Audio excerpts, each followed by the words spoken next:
मार रहे हैं तो इनको मैं इसीलिए कह रहा हूं एक कि गांव, अभी जीत अपने आप को मान क्योंकि रहे आप हैं, लोग मैं तो उस चीज का महाराष्ट्र से हो, मैं बिहार से हूं, तो मेरे यहाँ होता है कि एक गांव जो है ना दूसरे गांव पे अब चढ़ता है और सामने वाला गांव बहुत मजबूत होता है, नहीं पिटने का डर होता है, तो कहते हैं भाई चढ़े चलो हम तुम्हारे साथ हैं। तो स्थितियां आपके सामने हैं उसमें। हाँ देश जी, कुछ कह रहे हैं आप? नहीं, मुंबई में राणा जी ऐसा है कि मुंबई में वोट मिला है, लड़ाई लड़ाई चल रही है। हाँ। मुंबई को एकदम से आप एक कहते हैं कि मुंबई से, लेकिन मैंने जो कहा है वो उसका अर्थ वही है। लेकिन इस समय आप देखेंगे, मैंने फिर कह रहा हूं कि जो मराठी अगर कांग्रेस के साथ जाते ना तो मराठी मानुष का नारा नहीं चलता। और रणनीतिक रूप से नहीं गए थे, बहुत सोच समझ के उन्हें निर्णय किया था कि अब मनसे के साथ जाएंगे। क्षेत्रों में उनके कार्यकर्ताओं का जो एक दबाव होता है, एक भय होता है, और मराठी बात तो वो काम किया है। बीजेपी की कितनी बीच में मत बोलिए, आप बीच में मत बोलिए, बीजेपी की बीच में कितनी नहीं नहीं बोलिए। नहीं, ठीक है अरे अध्यक्ष को बात बोलने बोल दीजिए। देना यार, आप सबके बीच में बोलते हैं, ये क्या तरीका है? आप अपनी बात कहो ना, आपको कोई रोका है बोलने से? आप बीच में दूसरे को सर्टिफिकेट देने अध्यक्ष लगते हैं, बोलते हैं दूसरे को।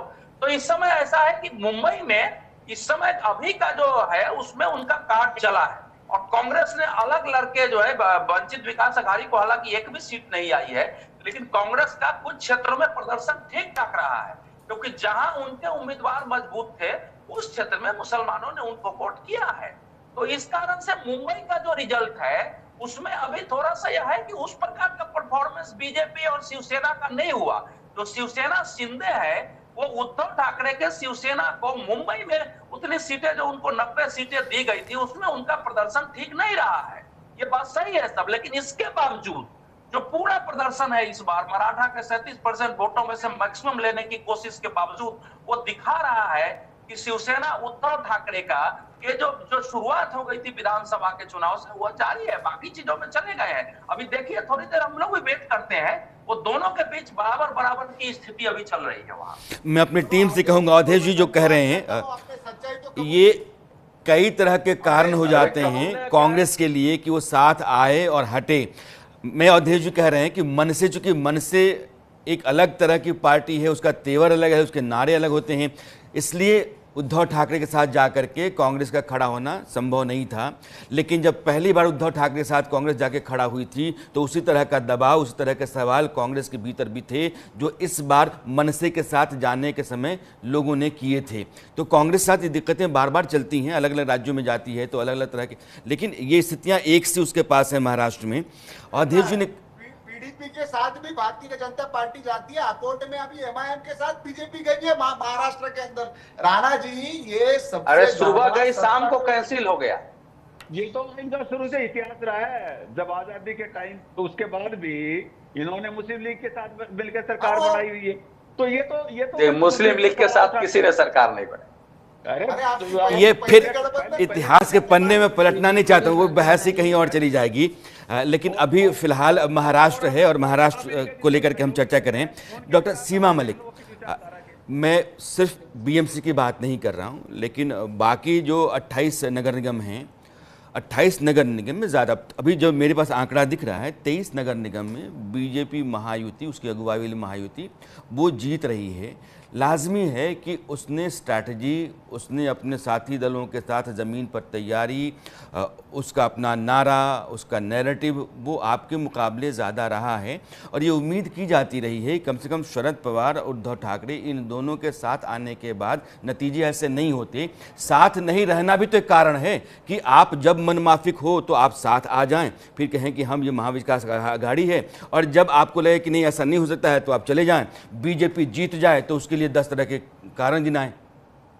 देखिए, जो ये इलेक्शन है, ये सिलेक्शंस में ऐसा कुछ नहीं है। आप देखिए, सिलेक्शन में कई कॉम्बिनेशन एंड ये चीजें हमने देखी हैं। तो ये ऐसा कुछ नहीं है कि हमारा स्वार्थ है तो हम चले जाएं, हमारा स्वार्थ है तो हम ना जाएं। और देखिए, जो और भी चीजें, आप स्ट्रेटेजी की बात करते हो, तो ये कौन सी स्ट्रेटेजी होती है कि आप मतलब इलेक्शन के बिल्कुल पहले आप लोगों के खातों में पैसे डाल दीजिए, या आप इस चीज को अप्रिशिएट करते हैं तो मॉडल कोड ऑफ कंडक्ट को आप बिल्कुल फॉलो ना करें, है ना। आप लोगों के बैंक्स में पैसे डाल देते हैं, इतना विरोध करने के बाद भी आप बीच में ही डाल देते हैं। अभी जो लाडली बहना योजना में भी ये किया आपने, बिहार में भी किया, तो ये कौन सी राजनीति है? ये किस तरह की चीज है? ये भी तो स्ट्रैटेजी है ना, जिससे ऐसे लोग जीत रहे हैं। महाराष्ट्र में तो इस तरह से खाते में पैसे नहीं गए ना अभी। देखिए, बीच में दी ना उन्हें फर्स्ट वाले जो दिसंबर के उन्होंने बोला दिसंबर के हम अलाउड करते हैं, which are suppose to give on the last week में देना था हमको, वो बीच में दिए ना उन्होंने। तो बेसिकली तो आकाश यादव कुछ कह रहे हैं आप? जब आपको लास्ट में देने तो आपने पहले क्यों दे दिए? तो ये भी तो स्ट्रेटेजी है ना सीमा जी। भ्रष्टाचार से लूटे हुए पैसे योजना के माध्यम से नहीं, डायरेक्ट वोटरों को 5-5 हजार रुपए दिए गए। वो भी है, वही मैं कह रही थी, मनी पावर भी हमने देखी। नहीं मुकेश त्यागी को शामिल करना जरूरी है तब तो ये अरे सर हम लोग को तो बोल रहे नहीं दीजिए थोड़ा, मेरे को तो आप एक लाइन ठीक है आप अपनी बात रख लीजिए, फिर मैं मुकेश उतरवाता हूँ, अपनी बात रखिए। बोलिए मैडम, आप बोलिए। मैं तो यही बोल रही हूँ कि देखिए ये जो चीजें हुई हैं इनको इलेक्शन इनफैक्ट आपका भी बीजेपी के लिए भी मैं नहीं कह रही, इलेक्शन कमीशन को इसका संज्ञान लेना चाहिए। जो ये इंक वाली भी घटना हुई उसको आपने हंसी में उड़ा दिया कि ये तो कोई बात ही नहीं है, आपका तो कोई बहाना ही जाता हो, तो आपने पहले से ही बोलना शुरू कर दिया। और देखिए और भी चीजें हैं उनका, जो ये पैसे डालने वाली बात है, जिस तरह से मनी पावर चली, जिस तरह से मसल पावर चली है, मैं अभी आज की बात कर रही हूँ, लोगों को अनअपोज्ड आपने मतलब खड़ा कर दिया है। तो क्या ये चीजें कोई मतलब नहीं रखती ये चीजें? मैं तो ये जानना चाहती हूँ इसको क्या बोले, ये कैसी स्ट्रेटेजी है? मुझे तो लगता नहीं कि ये लोकतंत्र में इस तरह से होना चाहिए। तो ये तो एकदम अनडेमोक्रेटिक एंड अनकॉन्स्टिट्यूशनल है, मैं तो यही कहूंगी। तो इन चीजों पर भी तो आपका, मुझे पता नहीं कि जब भी हम कोई सवाल करते हैं इलेक्शन कमीशन से वो तो सुनते मैं मुकेश जवाब ले लेता हूं। बीजेपी के प्रवक्ता ही आते हैं उनका जवाब देने के लिए। ये भी एक स्ट्रेंज बात है कि अगर हम इलेक्शन कमीशन पे कोई सवाल उठाते हैं तो उसका जवाब में बीजेपी के प्रवक्ता देते हैं। तो मतलब ये एक हम लोग की भी थोड़ी बात सुननी चाहिए ना, हमारा भी कोई जेन्युइन पॉइंट है। अगर आप वोटर्स लिस्ट के लिए तो देखिए बीजेपी के लोगों ने भी बोला था, आप दोनों ने सवाल पूछे हैं और ये शो क्लोज करने से पहले मुकेश का जवाब लेना बहुत जरूरी है क्योंकि दो गंभीर आरोप आपके हैं। सिर्फ पर देखिए उस वोटर्स लिस्ट के लिए आशीष शेलार जी ने, देवेंद्र फडणवीस जी ने भी ये बात बोली थी कि हाँ वोटर लिस्ट में गड़बड़ी है, पर आपने 12 राज्यों में SIR कराया, पर आपने यहाँ पर क्यों नहीं इस वोटर्स लिस्ट को ठीक किया? मुझे समझ नहीं आती ये बात। तो हमारे मन में भी बोले दीजिए, उनका तो जवाब तो मिलना चाहिए ना, सीमा जी। Let Mukesh speak. नहीं, मैं समझता हूँ कि मैडम जो बोल रही हैं वो थोड़ा सा उसमें उनकी त्रुटियां हैं। ये तो देखिए सुप्रीम कोर्ट के आदेश के बाद ही ये चुनाव हुए हैं। ये कोई चुनाव जो है कोई प्रशासनिक व्यवस्था के आधार पे नहीं, पर आप डिमांड कर सकते थे ना उनसे, अगर हम सब मिलकर डिमांड करते। लेकिन पता है 30 तारीख तक का वो था। आप चुनौती हर तरीके से दे सकती हैं। दिक्कत इस बात की है कि आपको किस संस्था पर विश्वास है। दिक्कत ये आ गई है कि आप जब हार जाते हैं तो आप हर संस्थाओं को गाली गलौज करते हैं, उनको कहते हैं कि कॉम्प्रोमाइज है, जुडिशरी कॉम्प्रोमाइज्ड है, इलेक्शन कमिशन कॉम्प्रोमाइज्ड है। जुडिशरी पे हमने कभी सवाल नहीं उठाया आज तक। बट क्या बात कर रहे हैं? मैं आपको कई बयान दिलवा दूंगा। राहुल गांधी जी ने सर आपके नेता तो बोलते हैं कि ये मतलब हम लोग रह युद्ध करवा रहे हैं, आपके आपस में यूनिटी नहीं है। आपने जो है उनसे गठबंधन यूबीटी से अलग करा, कांग्रेस ने अलग लड़ा, चुनाव किया, आपके अंदर एकता है नहीं। सुनिए, महाराष्ट्र की जनता देख रही है कि हम जो है जिम्मेदारी, सुन तो लीजिए, हमने जो गठबंधन किया है वो विकास का गठबंधन किया है।